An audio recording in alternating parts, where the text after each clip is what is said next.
మీద విచారణ జరుగుతుంది. విచారణ చేస్తుంటేనే సేమ్ టైం ఒకవేళ ఆయన మీద కేసులు మొత్తం పెడితే సేమ్ టైం ఈ తల్లిదండ్రుల మీద కూడా పెట్టాలంటున్నా. అమ్మాయి తల్లిదండ్రుల మీద పెట్టాలి. ఎందుకంటే వాళ్ళే ప్రోత్సహించిన వాళ్ళు, వాళ్ళే గుళ్ళలో తీసుకుపోయి తిప్పిన వాళ్ళు. పిల్లగాన్ని బండి బెగరెత్తున అంటే పిల్లగాన్ని తీసుకుపోయి మొత్తం తిప్పుకొచ్చింది. కాబట్టి కారణం వీళ్ళ కుటుంబం కూడా కదా.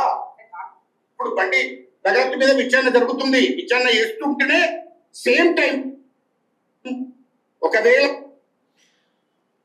ఇంత స్క్రాప్ మన తెలంగాణలో ఉంది, ఇంత దరిద్రం మన తెలంగాణలో ఉంది, ఇంత సన్నాసులు మన తెలంగాణలోనే ఉన్నారు. మహిళలకు గౌరవం ఇచ్చే పార్టీ మాదనుకుంటూ మాట్లాడే ఇదే కాంగ్రెస్ పార్టీ, బీజేపీ పార్టీ ఈరోజు వీళ్ళ అసలు రంగు బయటపడతా ఉంది.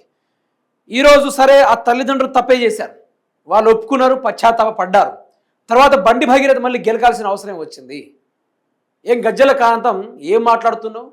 ఈరోజు నీ కూతురే ఉంటే, నీ కూతురికి అదే జరిగి ఉండుంటే నువ్వు ఇట్లా మాట్లాడుతూనే బయటకు వచ్చి మా మీద కూడా కేసు పెట్టండి, మా మీద కూడా కేసు పెట్టేసి మమ్మల్ని కూడా జైలుకు పంపండి, మేము కూడా అట్లా చేయకపోయేటోళ్ళమని చెప్పేటోనివా?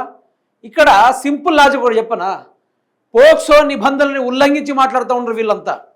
ఆ తల్లిదండ్రుల విషయాన్ని వీళ్ళు బయటకు తీసుకురావద్దు. మీరు ఏదైనా మాట్లాడితే అమ్మాయి గురించి మాట్లాడండి.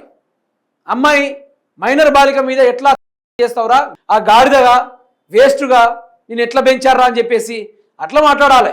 అంతేగాని నీకు ఎవడు చెప్పిండు ఆ కుటుంబ సభ్యుల మీద మాట్లాడమని చెప్పేసి అదవన్నీ పోని ఆ మహిళ గురించి ఏందా నువ్వు మాట్లాడేది? ఎందుకు బీజేపీ వాళ్ళు, కాంగ్రెస్ పార్టీ వాళ్ళు మహిళను ఎందుకు టార్గెట్ చేస్తూ ఉన్నారు? వై, దేనికోసం? ఇంకా ఎవరిని కాపాడదామని? ఏ బండి భగీరథ శ్రీరామచంద్రుడా? బండి భగీరథమైన పుణ్యాలు చేసినోడా, లేకుంటే యాగాలు చేసినోడా, లేకుంటే ఋషా? ఎవడు? ఓ పచ్చి తాగుబోతు, తిరుగుబోతు, గంజాయి స్మగ్లింగ్ మొత్తం దంచుకొని తినేటోడు, ప్రతి ఒక్క అమ్మాయితో మిస్బిహేవ్ చేసేటోడు, ఒక లోఫర్, ఒక వేస్ట్ గాడు అని చెప్పేసి నేటిలో చాలామంది మాట్లాడుతూ ఉన్నారు. మధ్యలో నీ మోతేంది గజ్జల కాంతం? నీ గజ్జలు ఊగాలు అయింది. మళ్ళీ ఏం మాటలు మాట్లాడుతున్నావు? నీకో సబ్జెక్ట్ లేదు, ఒక హైప్ అవుడు తప్ప నీ దగ్గర ఏం లేదు, మ్యాటరే లేదు నీ మాటల్లో. ఇక్కడే క్లియర్గా అర్థమైపోయింది. ఏంటంటే అమ్మాయి తల్లిదండ్రుల మీద కేసు పెట్టాలంటే ఎట్లా కేసు పెడతారు? ఏ లెక్కన కేసు పెడతారు? ఏ పరుండే మత్తుండే మాట్లాడుతున్నావా? ఆ తల్లిదండ్రులకు బెదిరించింది ఎవడు? ఆ తల్లిదండ్రులు చంపుతా అని చెప్పింది ఎవడు? ఆ తల్లిదండ్రుల బాధితురాలు పిల్ల వీడు మోసం చేశాడని చెప్పి పినాయిల్ తాగిందంటే పినాయిల్ టేస్ట్ బాగుందని అడిగిందట.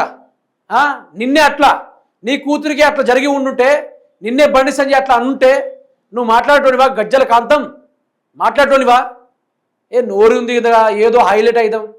బొంగు మీతో ఏది కూడా కాదు. నేను చెప్తున్నా, మీరు హైలైట్ కాదు కదా, మీరు పెండ తీయడానికి కూడా పనికిరాడు. నువ్వు ఏ అధ్యక్షుడు కావచ్చు, నువ్వు ఇంకేమైనా కావచ్చు, కానీ ఏం చేస్తావు? అధ్యక్షుడు అయితే ఏం చేస్తావు? మహా అయితే 5 సంవత్సరాలు, ఇంకో 2 సంవత్సరాలు ఉంటావు అధికారంలో. ఈ తర్వాత ఏంది? నీ కథ ఏంది? నీ వ్యవహారం ఏంది? ఏంది అడుగుతున్నా? ఏందా మాటలు? ఆ మహిళను చూడకుండా ఒక బాధితురాల కుటుంబంతో నువ్వే అదేనా మాట్లాడాల్సింది? అదే అంటున్నా. నువ్వు ఇట్లా మాట్లాడడం వల్ల రేపు ఇంకా క్రిమినల్స్ పెరుగుతారు, ఇంకా అత్యాచారం చేసేటోళ్ళు పెరుగుతారు. వాళ్ళకు నువ్వు బూస్టింగ్ ఇచ్చినట్టు అవుతుంది. ఇదంతా వాళ్ళకు బూస్టింగ్ ఇచ్చినట్టు, వాళ్ళకి హైప్ ఇచ్చి చేసేయండ్రా, ఏ తప్పులైనా చేసేయండ్రా అని చెప్పి ఇట్లా వెన్ను తట్టి మరి ముందుకు పంపించేటట్టు ఉన్నావు నువ్వైతే. సో తెలంగాణ ప్రజలారా, ఇట్లాంటి వాళ్ళ మీద మీ అభిప్రాయం ఒక్కసారి కామెంట్ రూపంలో తెలపండి.